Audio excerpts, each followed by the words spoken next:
Kaya kung minsan, kapag nung kampanya po, nag-iikot ako, nakikita ko po yung mga sundalo ninyo, sardinas pong inuulam, kawawa naman po. Ano po mabibili ng 150 pesos per day ngayon? 3 times a day po sila kakain. Kulang po yun, hindi po sapat yun. Siguro po, dagdagan natin siguro, Secretary. Taas-taasan naman natin kasi totoo po yan, kaawa-awa.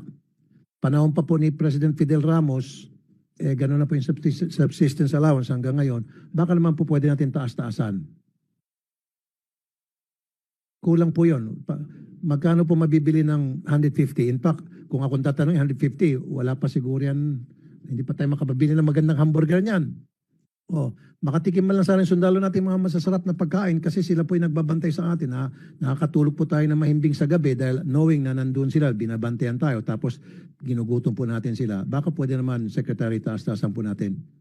Pero I just want to make sure na maintindihan niyo po. Supportive po ako sa budget ng special sa AFP at hindi po ako pumunta rito para kontrahin. Konting questions lang later. Sige po, go ahead. Salamat po, Mr. Chair. Salamat po, Secretary. Thank you, Senator Tulfo. Yung nga, napag-usapan naman lang yung SA.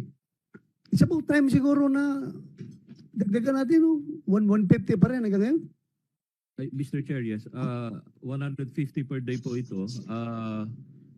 Kung tinitingnan natin siya at 150 per day, sa ano po sir, sa field, sa mga kasundaluan, sa amin lahat sir, binabalansi pa po yun sir ng almusal, tanghalian at hapunan.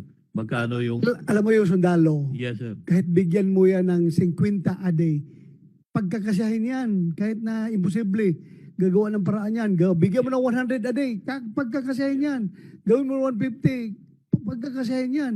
Pero in reality, with the present prices now, walang yan, suka, tuyo, asin lang yung bibili mo dyan sa 150.